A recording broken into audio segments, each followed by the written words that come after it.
બધાને જય શ્રી કૃષ્ણ, જય માતાજી। હું શગુણાબેન આહિર સુરતથી આપ સૌનું મારા કિચનમાં સ્વાગત છે। આજે આપણે બનાવીશું મકર સંક્રાંતિમાં ખવાતી સ્પેશિયલ દાણાની ટીકી બનાવશું। એકદમ કુરકુરી અને એકદમ ક્રિસ્પી એવી દાણાની ટીકી બનાવશું। તો ચાલો રેસીપી શરૂ કરીએ। આપણી મકર સંક્રાંતિની સ્પેશિયલ એવી દાણાની ચીક્કી બનાવવાની છે। તો તેના માટે મેં અહીં 1 કિલો માંડવીના દાણા લીધેલા છે। એકદમ દાણા મોટા લેવાના। મોટા દાણાની હંમેશા પસંદગી કરવાની। 1 કિલો દાણા છે તો તેની સામે મેં 1/4 કિલો ગોળ લીધેલો છે। સૌ પ્રથમ તો પહેલા આપણે જે દાણા લીધેલા છે તેને શેકી લેશું। સૌ પ્રથમ તો દાણાને શેકી લેશું। તેના માટે ગેસ ચાલુ કરશું। કઢાઈમાં માંડવીના દાણા નાખી દેશું। ખરાબ દાણો હોય તે આપણે કાઢી લેવાનો।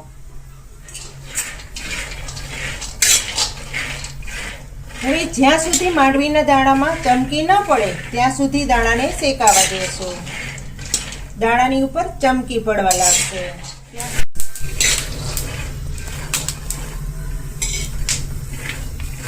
તમે જોઈ શકો છો કે દાણાની ઉપર ચમકી પડવા લાગી છે।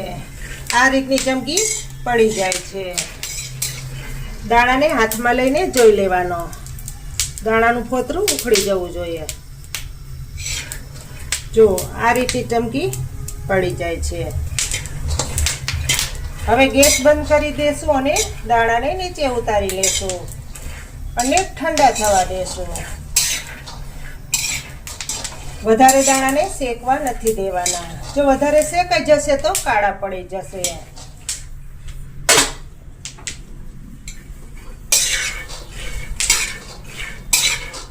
દાણા ઠંડા થઈ જાય પછી ફોતરા ઉખેડીશું।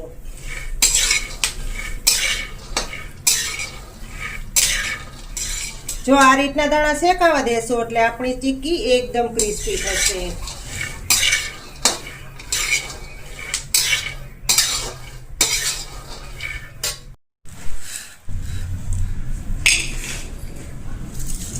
આ રીતના દાણાના ફોતરા ઉકેળી લેશું। બધા દાણાના આ રીતના ફોતરા ઉકેળી લેશું। ફોતરા બિલકુલ ન રહેવા જોઈએ। જો કેટલા સરસ દાણા વ્હાઈટ થયા છે।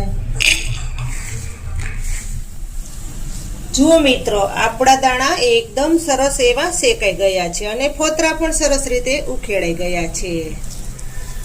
તો હવે આપણે ગોળની પાઈ લઈ લેશું। તે જ કઢાઈમાં આપણે ગોળની પાઈ લેશું।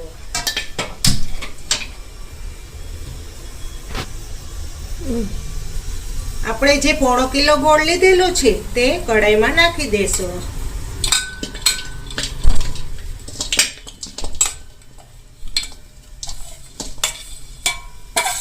બધો જ ગોળ આપણે નાખી દીધેલો છે। ધીમા ગેસ ઉપર ગોળને ઓગળવા દેશું।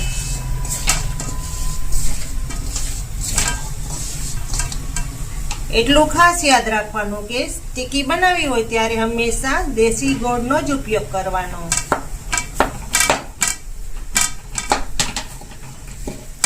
બીજા એકેય ગોળ યુઝ નથી કરવાના।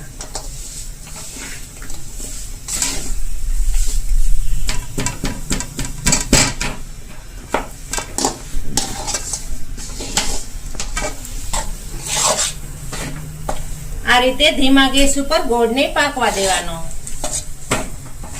જો બધો જ ગોળ સરસ રીતે ઓગળી ગયો છે। પણ તાવીથા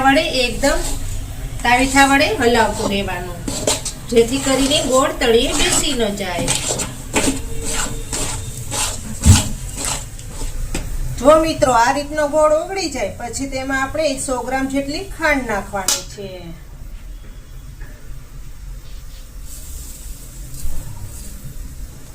વધારે ખાંડ નથી નાખવાની। તેને પણ સરસ રીતે મિક્સિંગ કરી લેવાની જેથી કરીને બંને વસ્તુ હાઈ ક્લાસ ઓગળી જાય। જો આ રીતે સરસ એવી ચાસણી આવવા દેવાની। ગોળનો કલર એકદમ બ્રાઉન કલર થઈ જવો જોઈએ. જુઓ મિત્રો, ગોળનો કલર એકદમ બદલાવા લાગ્યો છે. હજુ થોડીક વાર રહેવા દેશું, જેથી કરીને આપણી ચીકી એકદમ ક્રિસ્પી બને. એમાં ગેસ ઉપર ચાસણી પાકે ત્યાં સુધીમાં આપણે પ્લેટ પર તેલ લગાવી દેશું.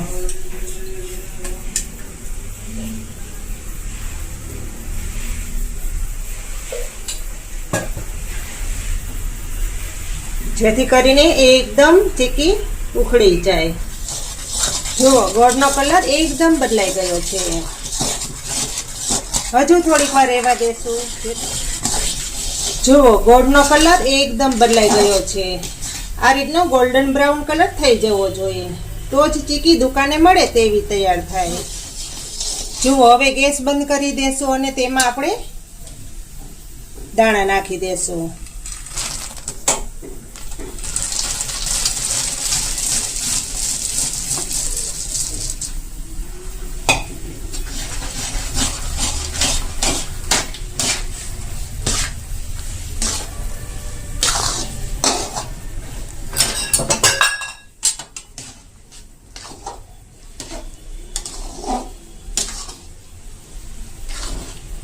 આ ગોળ અને દાણા તો શિયાળામાં ચોક્કસ ખાવા જોઈએ.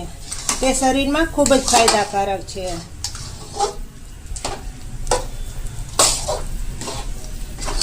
જો બધું આ રીતનું મિક્સિંગ કરી લેવાનું, પછી પ્લેટ ઉપર નાખવાનું.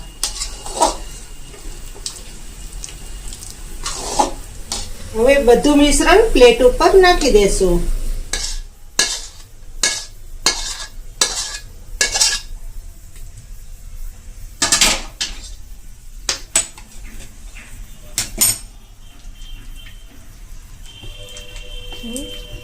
આ રીતે તાવીથા વડે પોળી કરી દેશું.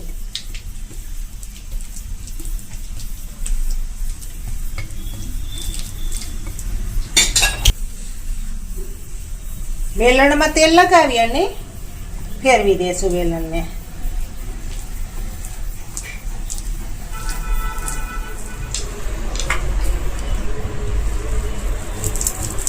આ રીતની વેલણથી મળી લેશું.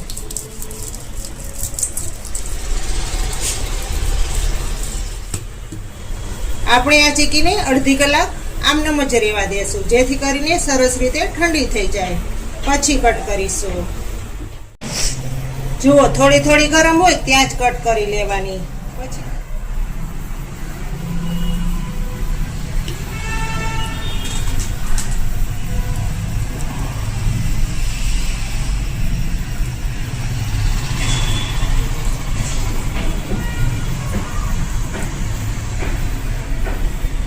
આ રીતની બધી ચીકીને કટ કરી લેશું. તો તૈયાર થઈ ગઈ છે મિત્રો દાણાની ચીકી.